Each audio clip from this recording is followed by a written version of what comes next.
오늘 예수님이 부활하신 부활주일에 오신 모든 분들을 주님의 이름으로 사랑합니다.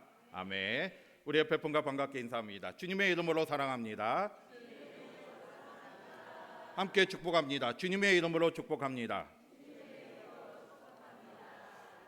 오늘은 부활주일을 맞이해서요, 우리 교회학교 친구들과 온 가족이 함께 예배를 드리고 있습니다. 이렇게 같이 드리는 이 세대 통합 예배가 많이 있었으면 좋겠어요. 우리 5월 첫째 주일도 같이 할 테인데, 오늘 특별히 교회학교 친구들 오늘 이 시간 같이 왔는데 우리 교회학교가 더 부흥할 수 있도록 기도해 주시기 바랍니다.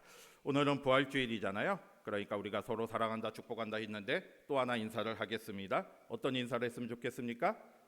예수님께서 부활하셨습니다. 이걸 선포하셔야죠. 우리 옆에 분과 같이 함께 선언합니다. 예수님께서 부활하셨습니다. 다시 한번 합니다.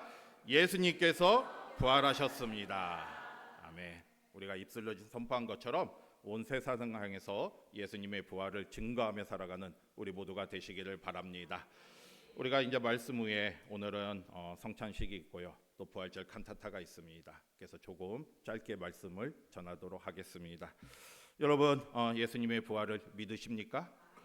예, 우리 여기 계신 분들은 정말 다 아멘으로 대답하시고요, 예수님의 부활을 믿는다고 확실히 우리가 또 고백을 했습니다. 사실 예수님의 부활을 믿는다는 것은 대단한 일입니다. 왜냐하면 우리 이성과 우리 인간의 생각으로는 죽은 사람이 다시 살아난다는 것은 있을 수 없는 일이고요, 또 그런 일은 불가능하다 생각을 하기 때문이죠. 그런데 예수님께서 다시 살아나셨습니다.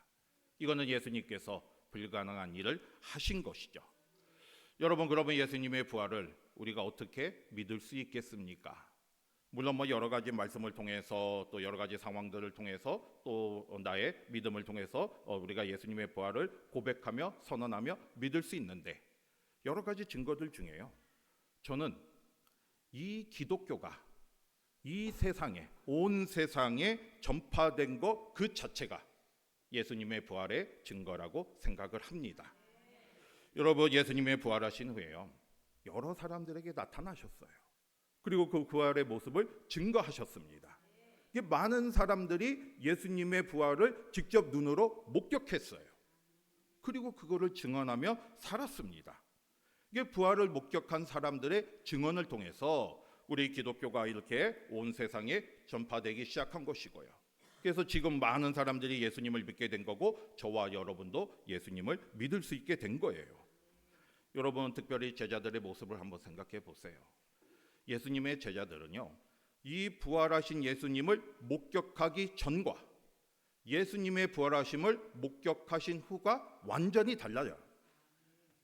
예수님의 부활을 목격하기 전에 제자들은 어떠한 모습이었습니까?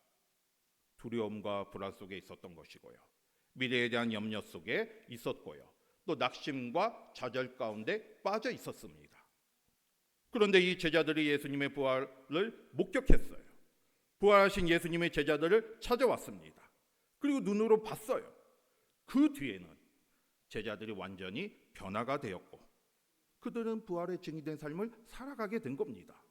예수님이 부활하셨다는 걸 눈으로 목격했기에 확신을 가지고 자신 있게 증거할 수 있게 된 것이고요, 목숨을 걸고 증거했고, 어떤 핍박이 있어도 예수님의 부활을 증거했습니다. 그래서 이렇게 기독교가 전해지게 된 거잖아요. 저는 이 예수님의 제자들이 변화를 받아서 목숨을 걸고, 실제로 많은 제자들이 다 순교했습니다. 사도 요한을 제외하고는 다 순교했어요. 이렇게 목숨을 걸고 복음을 전파한 그 자체가 부활하신 예수님의 증거라고 생각을 합니다. 이렇게 목숨을 걸고 복음을 전할 수 있었던 것은 눈으로 목격했기 때문이잖아요. 여러분, 우리도 그렇잖아요. 내가 직접 본 거를 증거하는 것과 그냥 내가 확신 없이 증거하는 것은 하늘과 땅 차이예요. 내가 직접 눈으로 본 거는 어떤 상황에서도 내가 자신 있게 증언할 수 있지만, 나도 확신하지 못하는 것은 자신 있게 증언할 수가 없는 것이고요, 또 내가 어려움과 핍박이 있음에도 불구하고 증언할 수가 없습니다. 그런데 제자들은 목숨을 걸고 어떤 위협에서도 굴하지 않고 복음을 증거했기 때문에 지금 온 세상에 이렇게 복음이 전파될 수 있었던 거죠. 여러분, 오늘 특별히 이 제자들 중에 저는 한 사람, 누굽니까? 도마에 대해서 같이 한번 말씀을 보려고 합니다.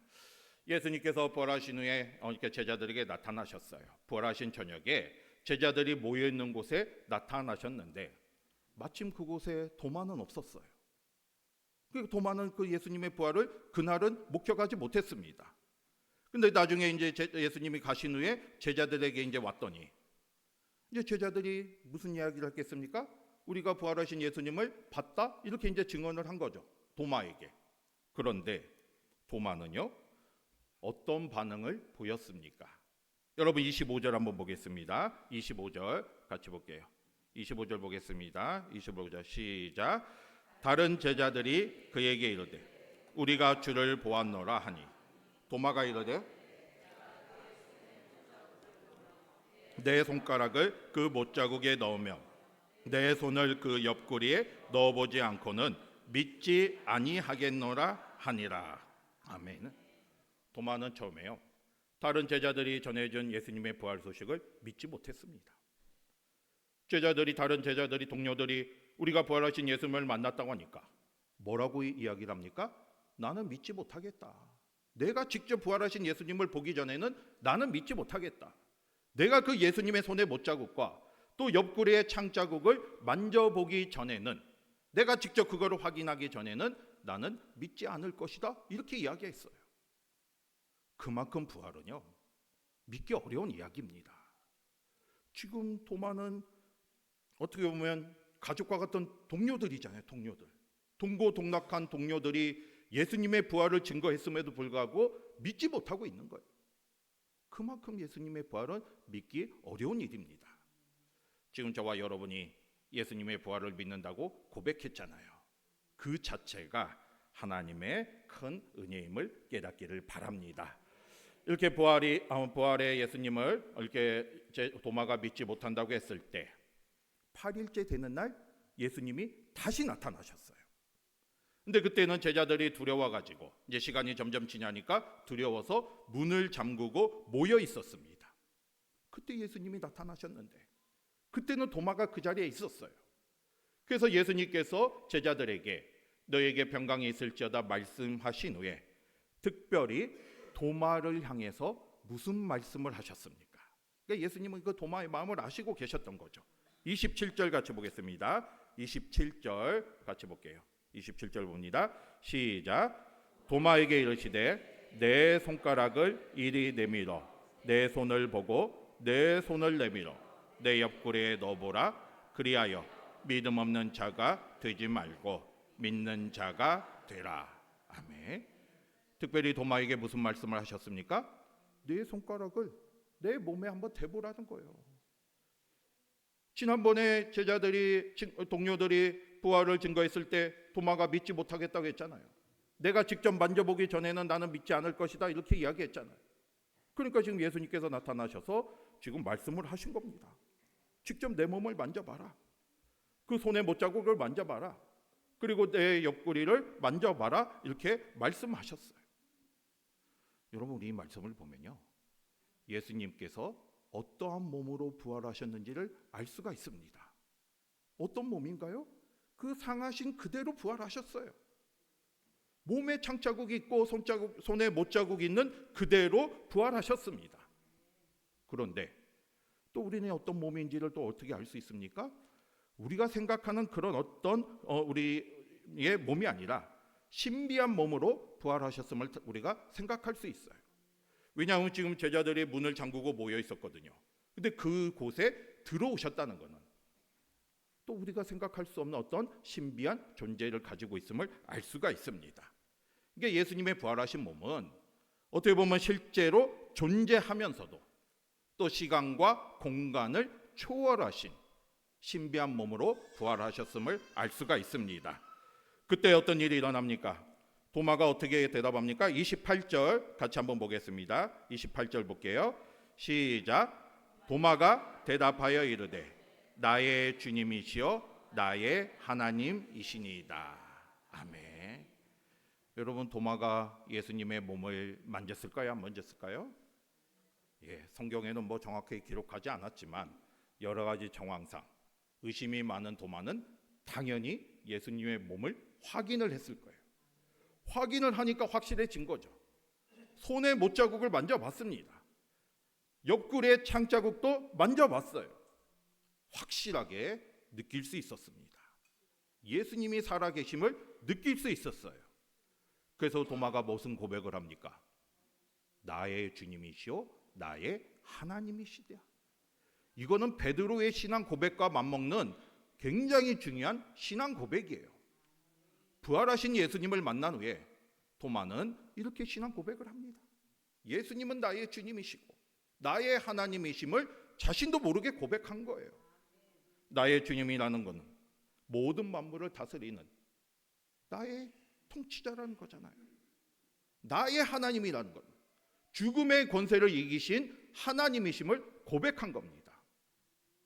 부활하신 예수님을 만나니까, 그 부활을 직접 목격하니까 자신도 모르게 이런 신앙 고백을 할 수 있게 된 거예요. 그전에는 의심하고 있었잖아요. 예수님이 부활하실 리가 없다고 생각했잖아요. 그리고 내가 직접 만져보지 않으면 나는 믿지 않겠다, 이렇게 이야기했잖아요. 그런데 부활하신 예수님을 목격하고 직접 그 몸을 만져본 후에는 나의 주님이시오 나의 하나님이시라 고백할 수밖에 없었습니다. 이 고백이야말로 예수님이 부활하셨음을 증거하는 거예요. 여러분, 저와 여러분도 이런 고백을 들으시길 바랍니다. 우리도 부활하신 예수님을 만난 후에, 그리고 그거를 확실히 믿은 후에 저와 여러분도 예수님이 나의 주님이시고 나의 하나님이심을 믿음으로 고백하는 우리 모두가 되시기를 바랍니다. 그런데 예수님께서요, 이 도마의 고백을 받으신 후에 도마에게 무슨 말씀을 하셨습니까? 마지막 29절 한번 보겠습니다. 29절 볼게요. 시작. 예수께서 이르시되 너는 나를 본고로 믿느냐? 보지 못하고 믿는 자들은 복되도다. 아멘. 여러분, 예수님께서요 도마에게 무슨 말씀을 하셨습니까? 나를 직접 이렇게 보고야 믿느냐? 보지 않고도 믿는 사람이 진정한 믿음이다, 이렇게 말씀을 하셔요. 지금 도마가 의심하기 때문에 예수님께서 나타나셔서 만져보라고 하셨잖아요. 근데 사실은 그런 믿음보다 그냥 지금까지 예수님께서 부활하신다는 것을 오래전부터 말씀하셨어요.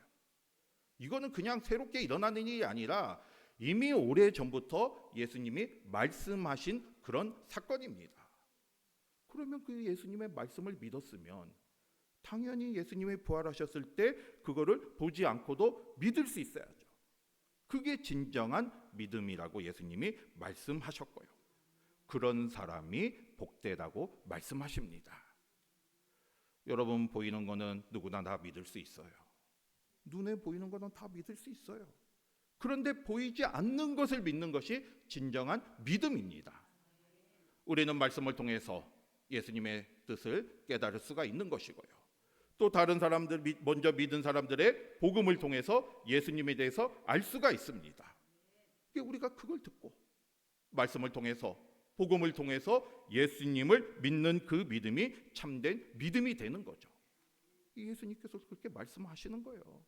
눈에 보이는 현상만을 가지고 믿는 것이 아니라 보이지 않아도 말씀을 통해서 예수님을 깨닫고 또 여러 가지 사람들의 복음을 통해서, 증언을 통해서 예수님을 깨닫는 게 참된 믿음임을 분명하게 말씀하고 있습니다. 여러분, 지난 주일에 예수님이 예루살렘에 입성하실 때 그 예수님을 환영했던 네 가지 마음을 살펴봤잖아요. 그때 어떤 사람들이 있었습니까? 기적만을 바라고 따르는 사람들이 있었어요. 눈에 보이는 표정만을 보면서 예수님을 믿으려 하는 사람들이 있었습니다. 그들은 눈에 보이는 기적이 자신들의 뜻대로 나타나지 않으니까 결국에는 예수님을 배반하고 등을 돌리게 된 거잖아요. 우리는 눈에 보이는 현상과 기적만을 통해서 예수님을 믿는 것이 아니라 오늘 말씀처럼 말씀을 통해서 그냥 예수님 그 자체가 믿어지는 것이 바로 참된 믿음이 되는 것이고요. 그런 사람이 복된 삶이라고 말씀하셨습니다. 여러분, 이 시간 다시 한번 여러분께 질문을 드려봅니다. 예수님의 부활을 믿으십니까? 아멘. 이거를 분명하게 내가 확신하며 대답할 수 있는 모든 분들은 바로 오늘 예수님이 말씀하신 것처럼 복된 삶을 살아가는 그런 삶이 되는 것이고요. 예수님의 부활을 믿는 그 자체가 하나님의 은혜입니다. 이걸 믿게 하신 것은 우리 힘이 아니고요. 하나님이 우리와 함께하여 주셨고 성령께서 우리의 마음을 움직여 주셨기 때문에 믿을 수 있게 된 거예요. 저와 여러분이 이 부활의 믿음을 가지고 끝까지 나아가는 우리 모두가 되시기를 바랍니다. 여러분, 이 부활이 왜 중요합니까? 예수님이 부활하셨다는 게 왜 중요하겠습니까? 우리도 부활할 수 있다는 소망을 가질 수 있기 때문이에요. 예수님이 부활 권세, 사망 권세를 이기시고 승리하셨잖아요. 죽음의 권세를 이기시고 살아나셨잖아요. 그러면 우리도 예수님을 통해서 살아날 수 있다는 믿음을 갖게 되는 것이고요. 우리도 예수님을 믿으면 영원한 생명을 얻을 수 있다는 믿음을 가질 수 있기 때문이에요. 이게 바로 부활의 소망이고 부활 신앙입니다. 예수님이 부활하셨어요. 우리도 예수님을 통해서 부활할 수 있습니다. 영원한 생명을 얻게 되는 겁니다. 이 사실을 깨닫고요, 우리가 부활의 소망을 가지고 끝까지 믿음으로 살아가는 저와 여러분이 되시기를 바랍니다. 그리고 우리만 믿는 것이 아니라 우리가 어떤 사람이 되어야 합니까? 부활의 증인이 되어야죠. 만방을 향해서, 세계를 향해서, 이웃을 향해서 예수님이 부활하셨음을 증언하며 살아가는 저와 여러분이 되시기를 주님의 이름으로 축복합니다. 아멘. 기도하겠습니다.